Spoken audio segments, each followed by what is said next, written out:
मैं doctor Sanjay sir स्वागत करते हैं आपका एलिमेंट है। जैसे मैं आपको ये बता दूं कि आप जितने भी कॉम्पिटिटर्स हैं, चाहे वो यूपीएससी के हों चाहे आपके स्टेट कमीशन के हों, सभी विद्यार्थी लगभग जो है सामान्यतः एक तरह की किताबों का अध्ययन करते हैं। उनके पास एक तरह के स्टडी मटेरियल्स होते हैं। ट्यूटर्स जो होते हैं वो भी लगभग एक समान होते हैं। जब विद्यार्थी एग्जाम में अपीयर होता है, चाहे वो बहुत हार्डवर्क किया हो या कम हार्डवर्क वाला हो, दोनों के बीच का जो अंतर होता है वो 10 से 5 क्वेश्चन का अंतर होता है। एक सामान्य विद्यार्थी भी परीक्षा में अगर 100 क्वेश्चन आ रहा है तो 70 तक वो भी पहुंच जाता है। अगर मेरिट 80 पे बन रही है, 85 पे बन रही है, तो वो 10 से 15 क्वेश्चन का जो गैप होता है वो 10 से 15 क्वेश्चन ही बेहद इंपॉर्टेंट होते हैं। आप बिना पढ़ाए रूम में यानी होम स्टडी करके भी आप 70 क्वेश्चन तक पहुंच सकते हैं, लेकिन 10 से 15 क्वेश्चन तक पहुंचने के लिए आपको बहुत सारी किताबों का अध्ययन करना पड़ जाता है। और जब तक आप उस पैरामीटर्स को यानी उस गैप को जब तक नहीं भर पाते हैं, तब तक आप किसी भी एग्जाम में सफल नहीं हो पाते। तो सामान्य रूप से जो आपका टॉपिक चल रहा है हिस्ट्री में, वो चलना चाहिए, वो चलता रहना चाहिए। लेकिन हम आपको बीच बीच में कुछ ऐसे टॉपिक्स के बारे में पढ़ाना चाहेंगे जहां से एक दो तीन क्वेश्चन आते हैं और वह विद्यार्थी उन प्रश्नों का आंसर नहीं कर पाता, क्योंकि वह उन चीज़ों को पढ़ा नहीं रहता है, उसको उस चीज़ की जानकारी नहीं होती है। और मेंस में भी हमने देखा है कि आजकल इस तरह के क्वेश्चन पूछे जा रहे हैं जो कहीं न कहीं एग्जामिनर ये महसूस करता है कि विद्यार्थी इन चीज़ों को नहीं पढ़ा होगा या इनसे अछूता रहा होगा, तो एग्जामिनर वहीं से क्वेश्चन पुटअप करता है। खास तौर से यूपीएससी का ये पैटर्न रहा है कि जिसको आप बहुत इंपॉर्टेंट टॉपिक मानते हो, स्टेट कमीशन में जहां से बार बार क्वेश्चन नहीं करता, वहीं से क्वेश्चन पुटअप किए जाते हैं। तो इसीलिए हम प्रयास कर रहे हैं कि आपके सामने कुछ इस तरह के टॉपिक्स को रखें जो कहीं न कहीं आपको परीक्षा में सफल होने में अपना अहम रोल अदा करे। ठीक है, उसी को ध्यान में रखते हुए आज हमने मिर्जा गालिब को आपके सामने लाया है। और मिर्जा गालिब जो टॉपिक हमने दिया है वो टॉपिक है मिर्जा गालिब की साहित्यिक रासलीला। यहां पर जो टॉपिक आपके सामने रखा गया है, मिर्जा गालिब,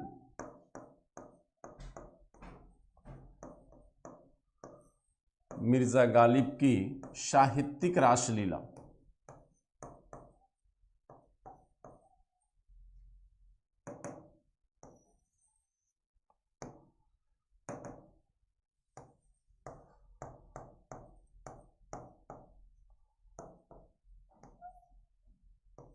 साहित्यिक रासलीला।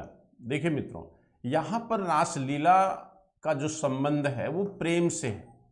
यहां रासलीला का संबंध किससे है? प्रेम से। लेकिन वह प्रेम किसके प्रति? वह प्रेम उनकी भाषा के प्रति उनकी भाषा के प्रति। भाषा गालिब की क्या थी? उर्दू और फारसी। कहते हैं मिर्जा गालिब ने फारसी और उर्दू के प्रति जो अपना प्रेम दर्शाया है, उसका परिणाम ही है कि गालिब के दौर में हिंदुओं की जबान पर भी उर्दू और फारसी की पंक्तियां कहीं न कहीं बुदबुदाया करती थी। ये गालिब की मेहनत का परिणाम था कि उर्दू और फारसी जैसी भाषा जो हिंदुओं की भाषा नहीं थी, वह भी हिंदुओं की ओठों पर कहीं न कहीं आ गई थी। एक तरह से आप देखिए तो कहने का तात्पर्य यहां यह है कि मिर्जा गालिब का साहित्य के प्रति जो प्रेम था, जो लगाव था, वह कहीं न कहीं हिंदू मुस्लिम की एकता को मजबूत करने में, साहित्य के विकास में, उर्दू और फारसी के सम्मिलन में, हिंदी और उर्दू के मिलाप में अपना एक महत्वपूर्ण योगदान दिया था। ठीक है, और कहते हैं कि गालिब की गजलें ही कहीं न कहीं गालिब को क्या कर गई? अमर कर गई। और आज भी गालिब की गजलों, उनके द्वारा लिखे गए दीवान, उनके द्वारा लिखी गई रचनाओं के माध्यम से गालिब कहीं न कहीं आज भी हमारे बीच क्या है? जिंदा है। तो गालिब का साहित्य के प्रति जो योगदान है वही उनकी क्या है? रासलीला है। ठीक, रासलीला का तात्पर्य यहां किससे है? प्रेम है। कहा जाता है कि गालिब ने जो गजलें लिखा है, गजल जो गालिब ने लिखा है, कहते गजल का अर्थ ही होता है कि प्रेमी और प्रेमिका के बीच व्यक्त किए गए भावनाएं यानी वार्तालाप, गजल का तात्पर्य है प्रेमी और प्रेमिका के बीच जो है व्यक्त किए गए जो वार्तालाप हैं उसी को क्या कहा गया है, गजल कहा गया है। गजल जो है प्रेमी और प्रेमिका की भावनाओं को व्यक्त करने का एक क्या है, माध्यम है। लेकिन यह भावनाएं किस भाषा में व्यक्त की गई हैं, तो वह भाषा है उर्दू और फारसी। तो गालिब के बारे में थोड़ा सा हम जानने के बाद हमारा जो मेन मोटिव होगा वो ये होगा कि गालिब ने जो साहित्यिक डेवलपमेंट किया, जो चूंकि मैं एक विद्यार्थी हूं, हम लोग एक विद्यार्थी हैं, आप एक कंपटीटर हो। कंपटीटर का तात्पर्य है कि वह किसी भी टॉपिक से अपने मतलब की चीजों को निकाल ले। यहां आप गालिब की गजल को याद करने नहीं आए हो, यहां आप गालिब से मनोरंजन लेने नहीं आए हो, यहां आप गालिब, मिर्जा गालिब का कौन सा ऐसा योगदान है जो आपके परीक्षा के पॉइंट ऑफ व्यू से इंपॉर्टेंट है, ठीक, हम उस चीज पर फोकस करेंगे। तो गालिब के बारे में थोड़ा हम आपको परिचित करा दें, फिर उसके बाद हम देखेंगे कि उर्दू के योगदान में, उर्दू के विकास के योगदान में गालिब का क्या इंपॉर्टेंस रहा। ठीक है, उर्दू के या फारसी के विकास में गालिब ने किस तरह से अपना योगदान प्रदर्शित किया। ठीक है, तो दो चीजों पर हमारा फोकस होगा आज के टॉपिक में। देखिए, आज का जो टॉपिक है उसमें हम दो चीजों पर फोकस करेंगे। एक तरफ हम मिर्जा गालिब पर फोकस करेंगे, पहले मिर्जा गालिब पर फोकस होगा, और दूसरा उर्दू का विकास, उर्दू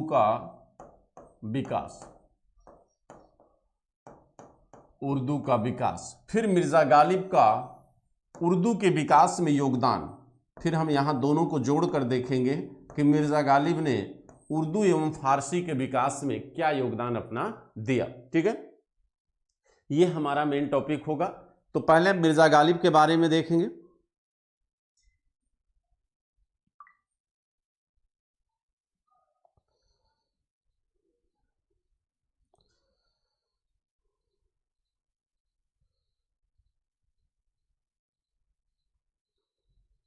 चलिए, सबको हमारी तरफ से गुड आफ्टरनून।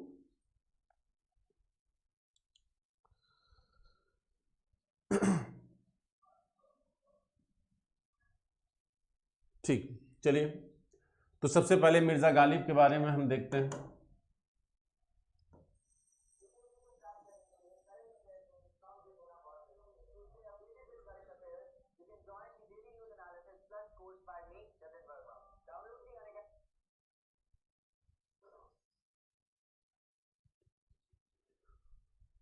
चलिए,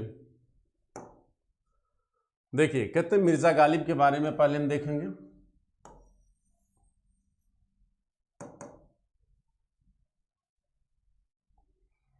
देखिए, मिर्जा गालिब का जन्म हुआ था 1797 में, 1797 में हुआ था। इनका जन्म स्थान था आगरा। इनका जन्म स्थान कहाँ है, आगरा है। ठीक, इनकी मृत्यु कहाँ हुई थी, इनकी मृत्यु हुई थी दिल्ली में। कब हुई थी, 1869 को। ठीक है, इनकी मृत्यु कहाँ हुई, चूंकि ये मुगल बादशाह बहादुर शाह जफर के क्या हैं, समकालीन हैं, तो इनकी मृत्यु हुई थी कहाँ पर, दिल्ली में। ठीक, इनके दादा जो थे वो मूलतः जो है आपके फरगना क्षेत्र से आए हुए थे। जब मुगलों का पतन हो रहा था, अहमद शाह जिस समय शासक थे, उसी समय वो हिंदुस्तान में आगमन किए थे। ठीक, तो उनके दो बेटे थे। दो बेटों में जो बड़ा बेटा था उनका नाम था अब्दुल्ला बेग खान। ठीक है, जो अलवर में सेना में भर्ती थे। तो अब्दुल्ला बेग खान से ही पैदा हुए थे कौन, मिर्जा गालिब। इनके पिता का नाम क्या था, अब्दुल्ला बेग खान। इनके पिता थे अब्दुल्ला बेग खान। ठीक, जो अलवर कहाँ, राजस्थान में, अलवर में अंग्रेजी सेना में शामिल थे।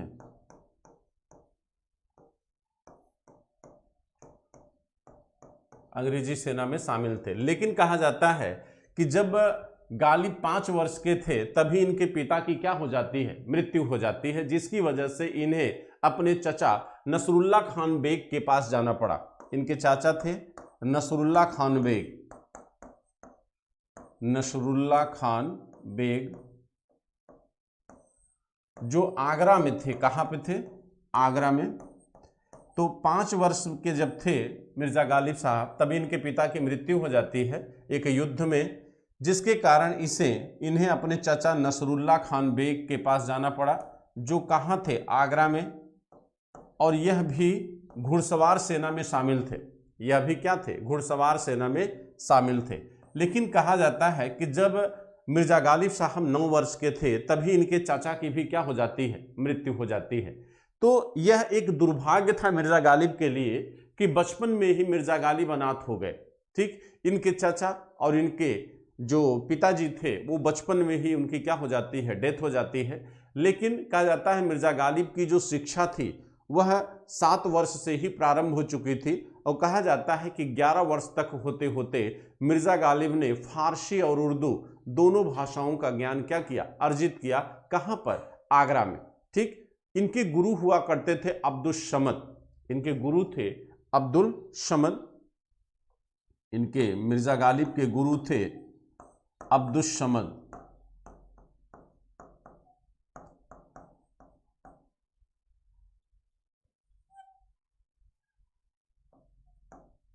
इनके गुरु थे अब्दुल समद।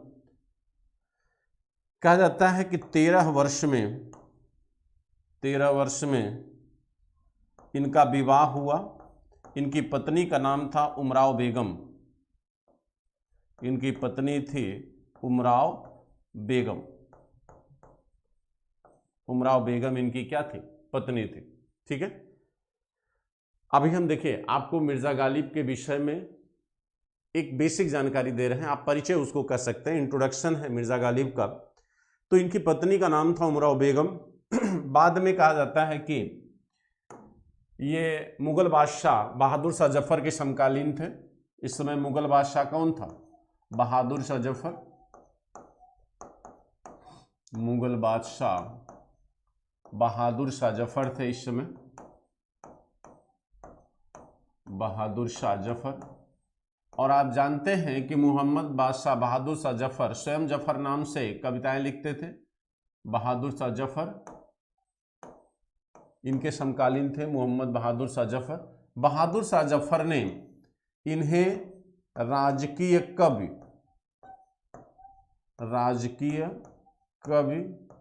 एवं इतिहासकार का दर्जा दिया था। मिर्जा गालिब को इतिहासकार एवं राजकीय कवि का दर्जा दिया था। लेकिन ये प्रक्रिया बहुत बाद की है। ठीक है, ये प्रक्रिया बहुत बाद की है, क्योंकि इनसे पहले जौक एक लेखक थे जो मुगल दरबार के दरबारी कवि थे। कहा जाता है कि शहर के सबसे सम्मानित कवि हुआ करते थे मिर्जा गालिब, लेकिन राजकीय दरबार के कवि हुआ करते थे जौक। ठीक है, तो इन सारी चीज़ों की चर्चा भी हम करेंगे, लेकिन अभी हम केवल फैक्ट की बात कर रहे हैं। तो मुगल बादशाह बहादुर शाह जफर ने इनको बाद में राजकीय कवि का दर्जा दिया था और इतिहास लिखने के लिए भी इनको कहा था। कहते हैं कि मोहम्मद बहादुर शाह जफर ने तैमूर का इतिहास लिखने का काम मिर्जा गालिब को दिया था। तैमूर का इतिहास मिर्जा गालिब को लिखने के लिए दिया गया था, लेकिन मिर्जा गालिब ने तैमूर से लेकर हुमायूं तक, तैमूर से हुमायूं मुगल बादशाह था, हुमायूं तक का इतिहास इन्होंने लिखा था। लेकिन हुमायूं से लेके बहादुर शाह जफर तक का इतिहास ये नहीं लिख पाए थे। केवल हुमायूं तक का इतिहास मिर्जा गालिब लिख पाए। और कहते हैं उस पुस्तक का जो नाम था मिहरे निमरुश, उस किताब का नाम है मिहरे निमरुश। मिहरे निमरुश ये वह पुस्तक है जिसमें इन्होंने तैमूर से लेके हुमायूं तक का इतिहास लिखा है। तो मिर्जा गालिब से बहुत प्रभावित हुआ करते थे बहादुर शाह जफर, जिसकी वजह से कहा जाता है कि बहादुर शाह जफर ने मिर्जा गालिब को कई उपाधियां प्रदान किया था। ठीक है, मिर्जा गालिब को कौन कौन सी उपाधि जो है बहादुर शाह जफर के द्वारा दी गई थी, उन उपाधियों की चर्चा भी हम कर लेते हैं। तो सबसे जो पहली इनकी उपाधि थी, कौन कौन सी उपाधि मिर्जा गालिब को दी गई? उपाधि किसको दिया गया? मिर्जा गालिब को।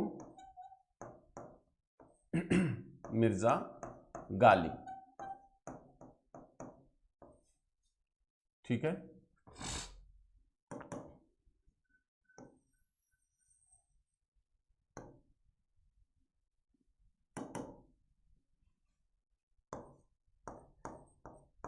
आप ये भी जानते रहिए, कहा जाता है कि बहादुर शाह जफर जो मुगल बादशाह थे, बहादुर शाह जफर ने अपने दूसरे बड़े बेटे का शिक्षक भी मिर्जा गालिब को नियुक्त किया था, जिसका नाम था फखरुद्दीन मिर्जा। जो इनका बड़ा बेटा, सॉरी दूसरा बड़ा बेटा था बहादुर शाह जफर का, ठीक, उसका शिक्षक भी मिर्जा गालिब को नियुक्त किया गया था। लेकिन अभी हम चर्चा कर रहे हैं कौन कौन सी उपाधियां इनको दी गई। तो पहली उपाधि थी दबीरुल मुल्क, दबीर उल मुल्क, दबीर उल मुल्क पहली उपाधि थी। और दूसरी उपाधि थी नज्म उद-दौला, नज्म उत-दौला, ये दूसरी उपाधि थी, ये दूसरी उपाधि थी। ये दोनों उपाधियां इनकी पूछी जा चुकी हैं परीक्षा में। और तीसरी उपाधि जो है वो मिर्जा नौशा की है। तीन उपाधियां हैं इनकी। मिर्जा नौशा ये तीसरी उपाधि है जो बहादुर शाह जफर के द्वारा दी गई, ठीक है। और हमने कहा कि मिर्जा गालिब जो है ये बहादुर शाह जफर के पुत्र फखरुद्दीन मिर्जा, फखरुद्दीन मिर्जा के शिक्षक नियुक्त किए गए थे। फखरुद्दीन मिर्जा के ये क्या थे? शिक्षक थे, ठीक। तो अभी तक हमने जो भी चर्चा किया, जो बातें हमने किया, वह मिर्जा गालिब से जुड़े हुआ एक सामान्य परिचय था, ठीक है। तो मिर्जा गालिब के विषय में हमने फैक्ट सारे बता दिए, इनके जन्म, इनके पिता, इनकी माता, इनकी पत्नी, इनकी उपाधियां, ये किसके दरबार में रहे, ठीक, इन्होंने कहाँ किस भाषा की शिक्षा लिया, ये सारी चीजें हमने चर्चा कर लिया, ठीक है। अब हम जो मूल विषय है जिस पे हमारी क्लास है वो ये है कि किस तरह से उर्दू का विकास हिंदुस्तान में हुआ और उस उर्दू और फारसी को किस तरह से इन्होंने एक अपने चरम बिंदु पर पहुंचाया, ठीक, किस तरह से इन्होंने भाषा के माध्यम से हिंदू और मुसलमानों दोनों को क्या किया? एक किया। यानी भारतीय संस्कृति की जो विशेषता है, समन्वयवादिता, समरसता, इन चीजों को बढ़ावा देने में मिर्जा गालिब का क्या योगदान रहा? मिर्जा गालिब ने अपने साहित्य के माध्यम से किस तरह से इन्होंने इस हिंदुस्तानी संस्कृति को आगे बढ़ाया, उस पर चर्चा हमारी होगी। लेकिन उससे पहले, सबसे पहले हम उर्दू के विकास को देखेंगे कि उर्दू का डेवलपमेंट भाषा के रूप में किस तरह हिंदुस्तान में हुआ, यानी उर्दू कहाँ से आई, उर्दू का विकास कैसे हुआ, उन सारी चीजों को पहले हम देखने की कोशिश करेंगे, ठीक है। तो चलिए पहले हम उर्दू के विकास को देखते हैं।